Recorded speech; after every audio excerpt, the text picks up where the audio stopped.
In this video, we'll be talking about formatting your reports, your presentations, just about anything that you're going to be using in your technical communications life. There's so much to formatting, and honestly, it's so specific to the organization you're either working for or studying with, for example, University of Waterloo, that we can't go into a huge amount of detail on exactly what to do. I can give you some general pointers though, because a lot of the formatting tips I'm about to give you are going to follow you throughout your career. There is, however, one absolutely paramount rule in any technical communication. Be consistent. When you're writing a technical document in a team of maybe 4 people or more, maybe one person has a particular font set as their default, and another has another font set as their default. Perhaps someone uses numbers to indicate section headings and others use letters. All the different ways of formatting a document are fine as long as you are consistent and also consistent with the rules of your organization. So, typically what you should do if you're all working on a particular piece of the assignment or a particular piece of a technical report is to finish your individual pieces, put them together, and then have someone else read them through. If you notice that there's an inconsistency, then you fix that inconsistency before you submit it up the chain. The vast majority of organizations have formatting guides. University of Waterloo does have one for mechatronics engineering students. It is the MME Work Term Report Guidelines. They're available online for you. Unless otherwise stated, for the most part you should just be following those format guidelines. Now that isn't to say that every single one of your reports should have all these sections mentioned in that guideline. Instead, they talk about things like how to use font, where you put captions for figures and tables. All those sorts of things are important formatting guidelines that you should be following. On your co-op terms, or even when you're working, if your organization has a format guide, learn it and use it. Don't waste your supervisor's time submitting a report that has to come back to you for font changes. There are a couple of common considerations for format. Font, heading sizes, heading formats, images and tables, referencing, page numbers, and then your standard tables of contents, figures, and tables themselves. Font has to be consistent throughout the entire document. Don't use size 11 on one page and size 10 on another. Heading sizes is also very important. If you've decided that a title should be 16 point, a section should be 14 point, and a subsection should be 12 point, then stick with that for the entire document. Don't move around. Don't bold when otherwise you wouldn't be bolding. Images and tables are common enough that we'll be talking about them throughout the rest of this course, and in this video I'm going to give you the standard rules for formatting an image in a table. Referencing typically depends on who you're working for or submitting to. We have an entire video series on referencing at the University of Waterloo, and I encourage you to go and read that. Page numbering is one of those very frustrating things with Microsoft Word. You literally have to learn how to use it, and then just do all of the steps over and over again. Is there a number on the first page of the document? Do you have Roman numerals? If you do have Roman numerals, should they be capitalized or lowercase? That is all explained in your organization's formatting guide. Finally, larger documents typically have a table of contents, a table of figures, and a table of tables.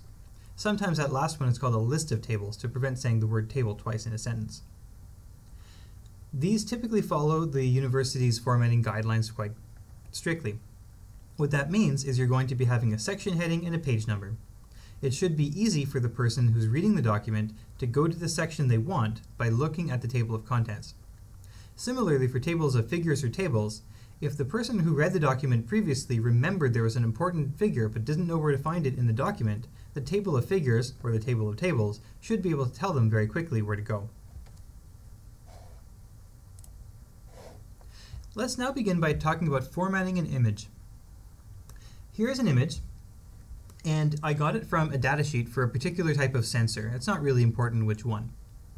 The image itself is this shape here plus this text here. This came directly from the image. There are a couple of things I need to point out. The first one is that my figures do not have a border around them. There's no box holding in my figure. It might be a little bit different when you're actually making, say, a graph, when it's important to put a box around your axes. But for the vast majority of figures, there should be no borders. Figures also always have captions. There is never a time in which a figure should not be captioned. The caption is here. This is not part of the figure. It's at the bottom of the figure. And the captions always follow a very specific format. You start with the word figure in capital F, then a figure number, which is consistent throughout the document.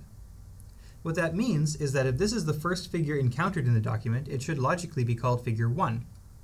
Similarly, the third figure encountered in the document would be figure 3. There are times when this changes, but that's usually for a very large document, where you have multiple chapters, and then perhaps the figures might be labeled figure 1.1 to indicate it is the first figure you see in the first chapter. Finally, there's a colon and then text. The text is usually short and descriptive. In this case, it is the pinout for the TMP36, and so I say it is a TMP36 pinout. When this image doesn't come from you directly, that is, that you yourself personally or your team hasn't produced the image with their physical hands working in either software or on pencil and paper, it must be cited, that is, attributed to the person who created it. Citations for figures always go in the captions. They follow IEEE format, and like I said, we have an entire video series on how to make Microsoft Word handle this format appropriately, so we're not going into it here. Tables are very similar. First of all, they may or may not be color formatted. It's almost always a good idea to keep everything in grayscale, that is black and white and different shades of gray. The reason for that is that you don't know how this will be printed or viewed on a screen. If you have a computer that doesn't display color well, or if you're printing it in a black and white printer, you don't want to rely on color cues to indicate certain things. All tables must have captions, just like figures. However, quite frustratingly, the caption for a table goes up top. It follows more or less the same rules. We use the word table with capital T, and then a number. Normally it's just a simple number, but if you have different sections, you might have 1.1, 2.3, and so on. Then a colon, and then descriptive text. If necessary, and I didn't put it here, there is no citation here unless I got this table directly from another source, that is if I'm copying it. Instead, if you are putting a citation, you should put it normally with the data you're citing, which you have here. There is a lot more to format, and it's much easier to show you in a document. So we've prepared several documents that you can see, and they're annotated so you can work through how we've done the formatting.